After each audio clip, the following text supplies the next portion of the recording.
अध्यक्ष महोदय, मैं आपको धन्यवाद देना चाहती हूं कि इस महत्वपूर्ण मुद्दे पर आपने मुझे बोलने का मौका दिया। ये अलग बात है कि सत्ता पक्ष के लोग सब मेरे बोलने से पहले ही भाग गए। आइए आइए, आपको देख के मैं खुश थी कि आप वापस आ गए। सबसे पहले मैं उन सैनिकों, उन जवानों, उन अफसरों को नमन करना चाहती हूँ जो हमारे देश के रेगिस्तानों में, हमारे देश के घने जंगलों में, बर्फीले पहाड़ियों पे हमारी देश की रक्षा करते हैं, जो हर पल देश के लिए अपनी जान देने के लिए तैयार रहते हैं।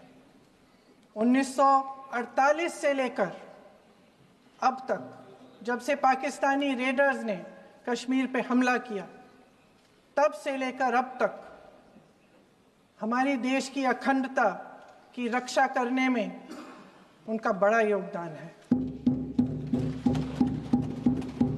हमारी आज़ादी अहिंसा के आंदोलन से हासिल हुई, लेकिन जैसे मैंने कहा, उसको कायम रखने के लिए हमारी सेना का बहुत बड़ा योगदान है। अध्यक्ष महोदय, कल मैं सदन में बैठी हुई सबके भाषण सुन रही थी। आदरणीय रक्षा मंत्री महोदय ने बोला, सत्ता पक्ष के कई मंत्रियों ने बोला। 1 घंटे का रक्षा मंत्री जी का लंबा भाषण था। सुनते सुनते एक बात मुझे बहुत खटक रही थी। उसके बाद जब दूसरे भाषण भी सुने आपके सत्ता पक्ष के, तब भी ये बात बार बार मेरे मन में आ रही थी कि सारी बातें कर ली, ऑपरेशन सिंदूर की बात कर ली, आतंकवाद की बात कर ली, देश की रक्षा की बात कर ली, इतिहास का पाठ भी पढ़ा दिया, लेकिन एक बात छूट गई। उस दिन 22 अप्रैल 2025 को जब 26 देशवासियों को अपने परिवार के सदस्यों के सामने खुलेआम मारा गया, तो ये हमला कैसे हुआ, क्यों हुआ?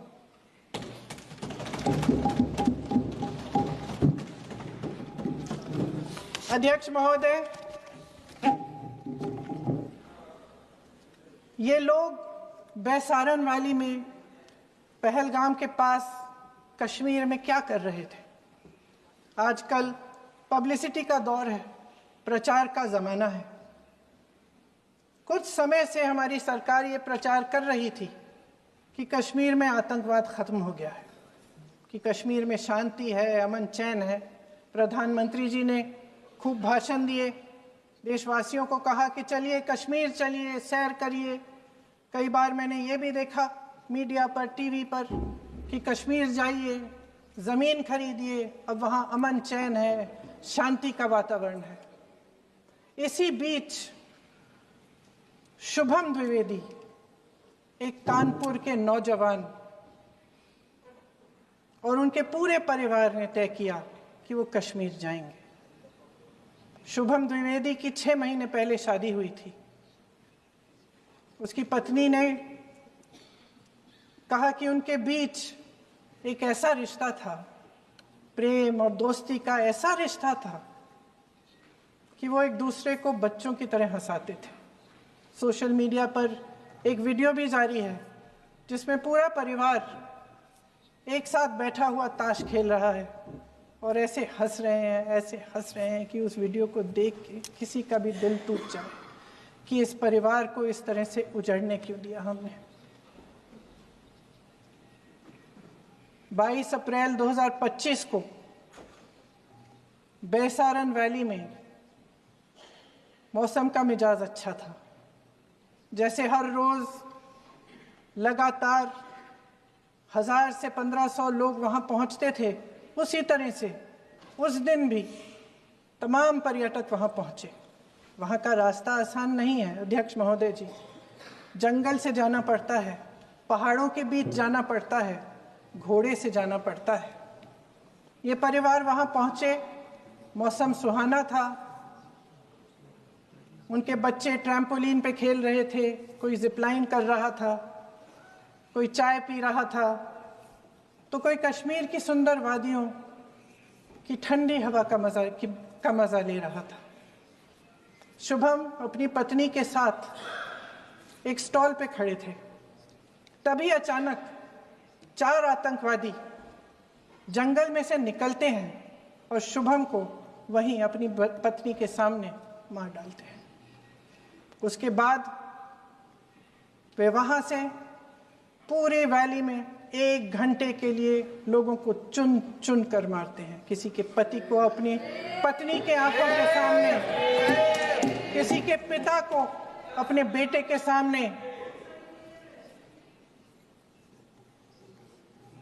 चुन चुन कर 26 लोगों को मार डालते हैं। शुभम की पत्नी घबराकर वहां से भागने की कोशिश करती है, अपनी जान बचाने के लिए जंगल की तरफ दौड़ती है। वहां पता चलता है कि तमाम लोग जंगल की तरफ दौड़े हैं और अपनी जान बचाने की कोशिश कर रहे हैं।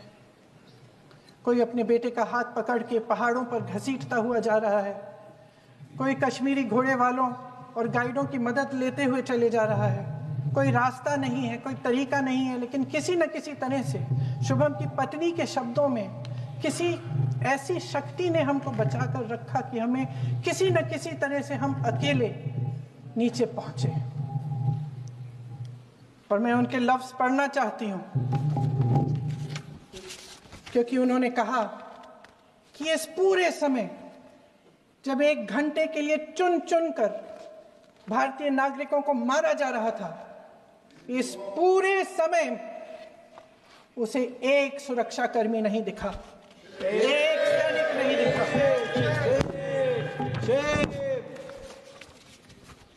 शुभम की पत्नी ने कहा, कोट, मैंने अपनी दुनिया को खत्म होते हुए देखा, अपनी आंखों के सामने एक सिक्योरिटी गार्ड नहीं था। मैं ये कह सकती हूं कि देश ने, सरकार ने हमें वहां पे अनाथ छोड़ दिया था। सिक्योरिटी क्यों नहीं थी वहां पे एक सैनिक क्यों नहीं दिखा? क्या सरकार को मालूम नहीं था कि यहां रोज 1000 से 1500 पर्यटक जाते हैं? क्या सरकार को मालूम नहीं था कि यहाँ के को पहुंचने के लिए जंगल के रास्ते से जाना पड़ता है? अगर कुछ हो जाएगा तो लोग वहां से निकल नहीं पाएंगे। एक चिकित्सा का इंतजाम नहीं था, फर्स्ट एड का इंतजाम नहीं था, कोई इंतजाम नहीं था, ना सुरक्षा का ना फर्स्ट एड का। इन लोगों को भगवान भरोसे छोड़ दिया गया। ये लोग वहां पे इस सरकार के भरोसे गए और इस सरकार ने उन्हें भगवान भरोसे छोड़ दिया।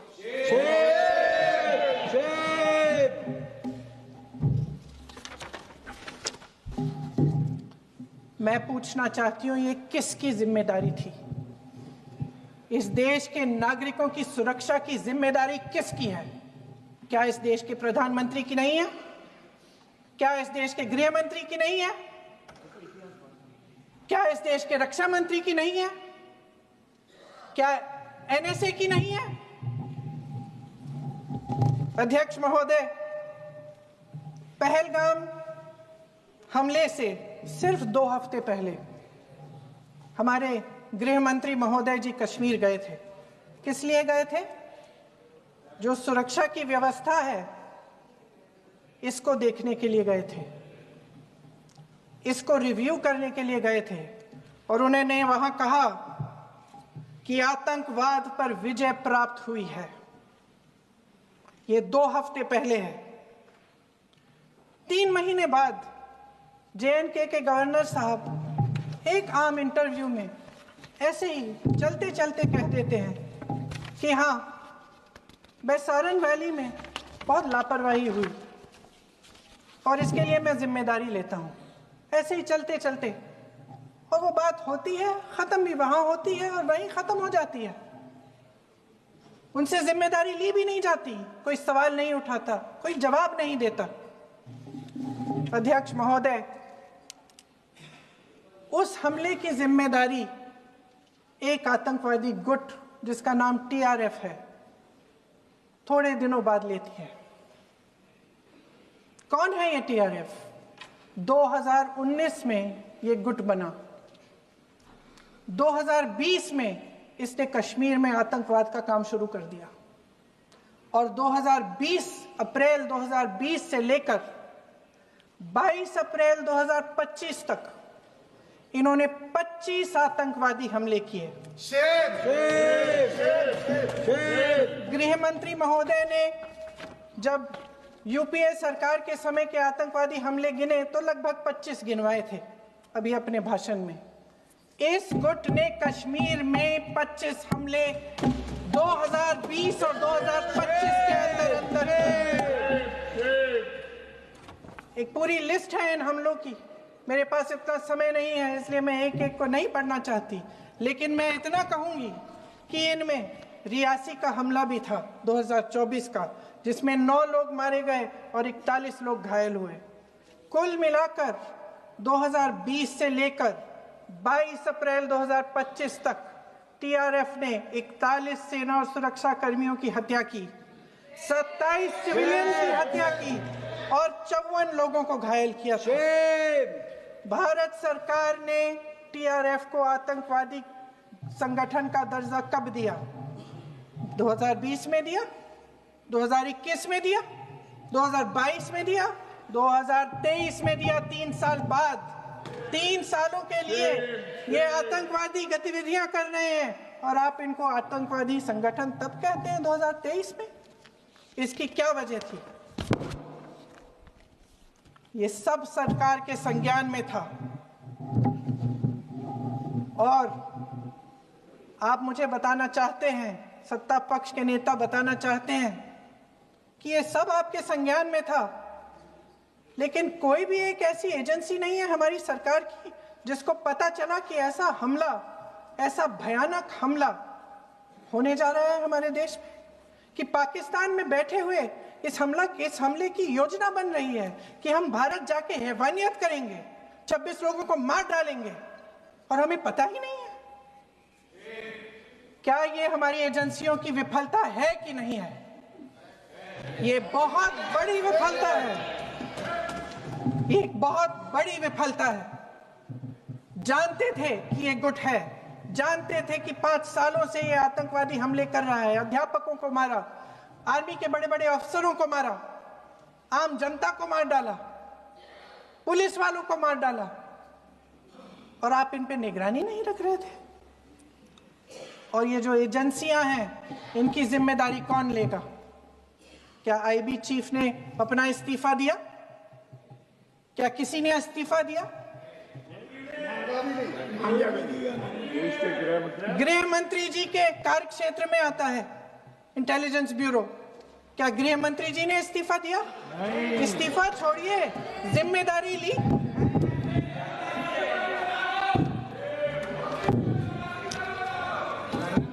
साहब देखिए, इतिहास की बात आप करिए, मैं वर्तमान की बात करना चाहती हूँ। आपको तो एक बहाना चाहिए, आपको तो एक बहाना चाहिए। पूरे परिवार का नाम गिनवा देते हैं। अरे अपनी जिम्मेदारी खुद लीजिए। 11 सालों के लिए तो सत्ता में आप हैं। नेहरू को छोड़ नहीं रहा। कल माननीय गौरव गोगोई जी ने अपने भाषण में पूछा गृह मंत्री जी से, क्या आपकी जिम्मेदारी नहीं थी? मैं देख रही थी। राजनाथ जी, रक्षा मंत्री जी यूं अपना सर हिला रहे थे, कुछ बोले नहीं। अंदर से ये महसूस हुआ होगा कि यहाँ कुछ जिम्मेदारी थी, लेकिन माननीय गृह मंत्री महोदय जी हंस रहे थे, वे हंस रहे थे।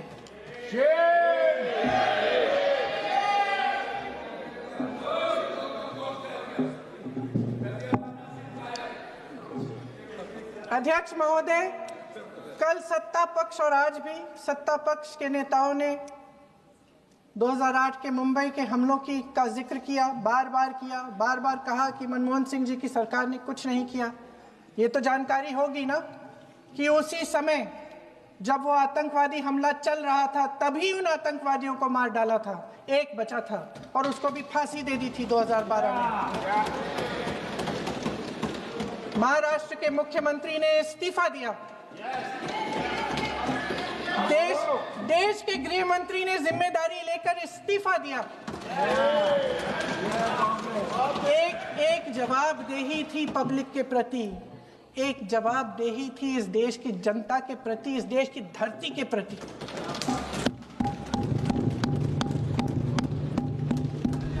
राजनाथ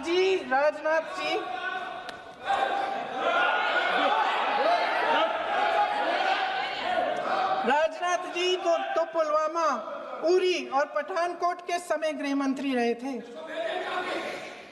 आज वे रक्षा मंत्री हैं और हमारे गृह मंत्री महोदय श्री अमित शाह जी के नाक के नीचे पूरा मणिपुर जल गया, दिल्ली में दंगे हुए, पहलगाम में हमला हुआ और आज भी वे उसी पद पर बैठे हैं। क्यों?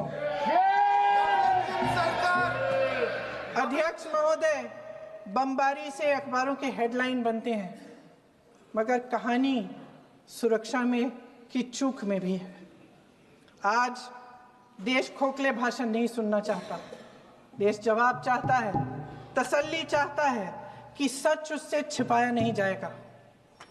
देश जानना चाहता है कि उस दिन अप्रैल 22, 2025 को क्या हुआ और क्यों हुआ। आप तो खुद अपनी पीठ थपथपाने में लगे रहते हैं।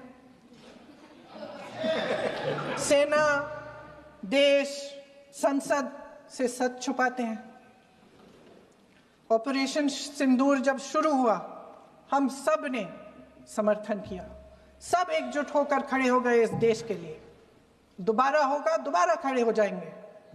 अगर हमारे देश पे हमला होता है तो यहाँ इस सदन में किसी भी पार्टी का हो, कोई भी हो, सब आपका समर्थन करेंगे।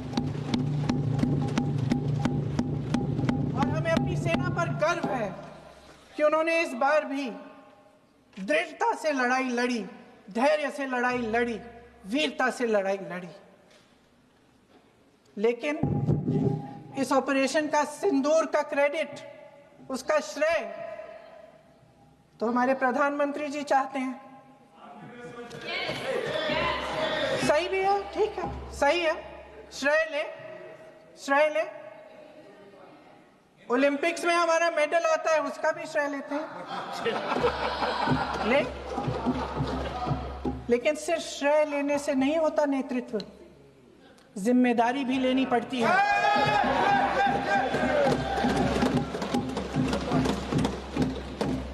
देश के इतिहास में ये पहली बार हुआ, देश के इतिहास में यह पहली बार हुआ कि जंग होते होते ही रुक गई। रुक गई है जी, और इस रुकावट का ऐलान हमारी सरकार, हमारी सेना नहीं करती, अमेरिका के प्रेसिडेंट करते हैं, अमेरिका के राष्ट्रपति करते हैं। ये हमारे प्रधानमंत्री महोदय की गैर जिम्मेदारी का सबसे बड़ा प्रतीक है। आज गृह मंत्री जी ने इस बात पर उल्लेख किया। उन्होंने कहा, उनके शब्दों में उन्होंने कहा कि पाकिस्तान के पास शरण में आने के बजाय कोई चारा ही नहीं था। आपने शरण दिया क्यों? वो आते हैं आपके देश के अंदर, लोगों को मार डालते हैं और आप उनको शरण दे रहे हैं। क्यों दिया शरण? इसका जवाब क्यों नहीं दिया है एक भी भाषण में? जैसे ये बात उठी, शरण की बात की, हमारे गृह मंत्री जी ने इतिहास में चले गए। नेहरू ने क्या किया, इंदिरा गांधी ने क्या किया, यहां तक कि मेरी मां के आंसुओं तक चले गए। लेकिन इस सवाल का जवाब नहीं दिया कि ये सीज फायर हुआ क्यों, ये जंग रुका क्यों, और तब क्यों रुका जब दुश्मन के पास कोई चारा नहीं था हमारे श्रेय में आने के बजाय। क्यों रुका ये जंग? इसका जवाब नहीं दिया। धन्यवाद। आप देंगे?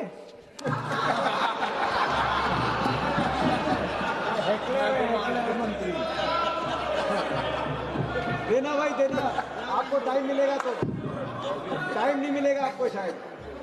वैसे महोदय, मेरी माँ की आंसू की बात किए, मैं इसका जवाब देना चाहती हूँ। मेरी माँ के आंसू तब गिरे जब उनके पति को आतंकवादियों ने शहीद किया, जब वे मात्र 44 साल की थी। और आज अगर मैं इस सदन में खड़ी हूं और उन 26 लोगों की बात कर रही हूं, मैं इसलिए कर रही हूं क्योंकि मैं उनका दर्द जानती हूं, महसूस करती हूं।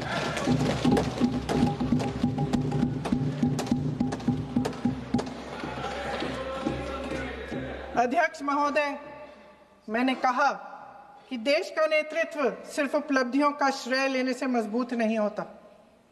सफलता और विफलता दोनों की जिम्मेदारी लेने से बुलंद होता है। ये सोने का ताज नहीं है, कांटों का ताज है। अध्यक्ष महोदय, जब सरकार झूठी और कायर हो तो वे बहादुर से बहादुर सेना के साहस और पराक्रम को भी कमजोर कर देती है। देश को प्रतिशोध के साथ साथ सबके प्राणों की रक्षा का प्रण चाहिए। सेना की शक्ति के साथ सरकार की सच्चाई भी चाहिए। महान देशभक्त शहीद इंदिरा गांधी जी, जिन्होंने सफल कूटनीति के बल पर अमेरिका के राष्ट्रपति निक्सन का मुकाबला करके पाकिस्तान का विभाजन करवाया, बांग्लादेश बनाया, 1 लाख पाकिस्तानी सैनिकों को आत्मसमर्पण करने पर मजबूर किया, उन्होंने कभी इसका श्रेय लेने की कोशिश नहीं की।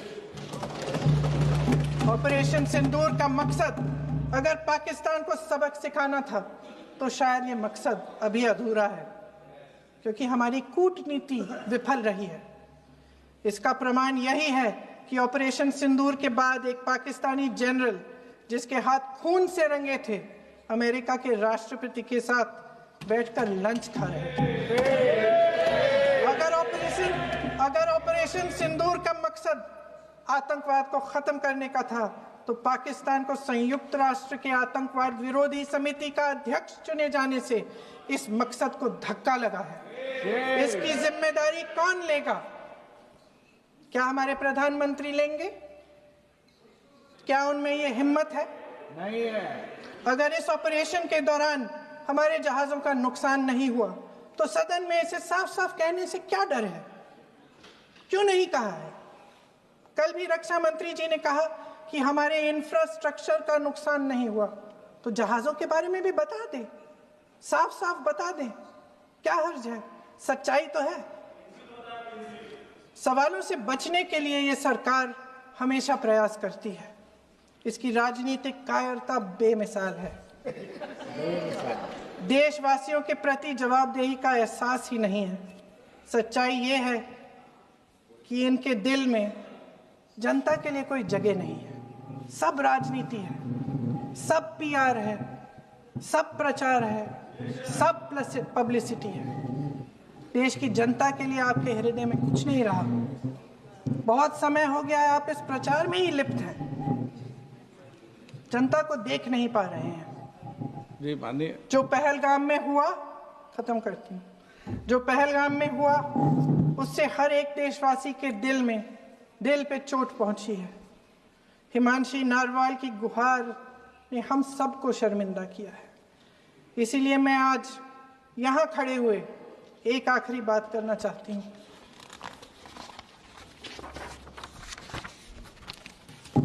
इस सदन में लगभग सभी के पास सुरक्षा है, सुरक्षा की व्यवस्था है।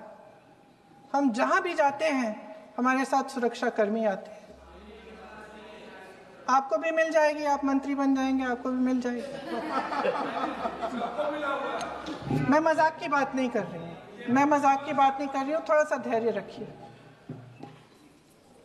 उस दिन पहलगाम में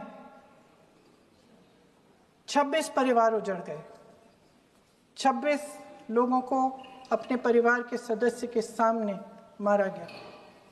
26 बेटे, पति, पिता गुजर गए। उनमें से 25 भारतीय थे।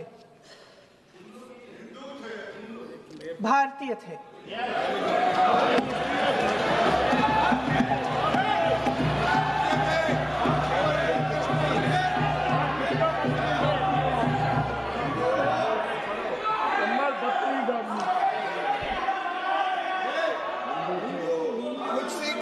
जितने भी लोग बैसारन वैली में थे और जो 25 भारतीय मारे गए, उनके लिए कोई सुरक्षा नहीं थी, कोई सुरक्षा नहीं थी। आप कितनी भी ऑपरेशन कर डालें, आप इस सच्चाई के पीछे छुप नहीं सकते, इसे नकार नहीं सकते। आपने उनको सुरक्षित नहीं किया। कोई शर्म नहीं है, कोई शर्म नहीं है, कोई शर्म नहीं है और ना कभी होगी। सुन लीजिए, सुबह भी मैं शिव मंत्र बोल के आई हूं। इनको क्या पता शिव मंत्र क्या है? शिव मंत्र खत्म कर लूं अपना भाषण। शिव मंत्र मैं एक बार उन 25 भारतीयों के चुप रही। मैं एक बार उन 25 भारतीयों के नाम इस सदन में पढ़ना चाहती हूं, ताकि यहां बैठे हर सदस्य को यह एहसास हो कि वे भी हमारी तरह इंसान थे, किसी राजनीतिक बिसात के मोहरे नहीं थे। वे भी इस देश के बेटे थे, वे भी इस देश के शहीद हैं। उनके परिजनों के प्रति हम सब की जवाबदेही बनती है। उन्हें सच्चाई जानने का हक है। समीर गुहा भारतीय, बिट्टन अधिकारी, मनीष रंजन, हेमंत सुहास जोशी, विनय नारवाल, सुशील नथनियल, अतुल श्रीकांत मोने, सैयद आदिल हुसैन शाह, नीरज वानी, रामचंद्रन, संजय लक्ष्मण लेले, माननीय प्लीज, दिनेश अग्रवाल, दिलीप दिल से, कुमार सतपति, JS चंद्रमौली। अब आप बोलिए, अब आराम से। JS चंद्रमौली, यतीश परमार, S मधुसूदन राव, माननीय सदस्य, नारेबाजी का सदन नहीं है।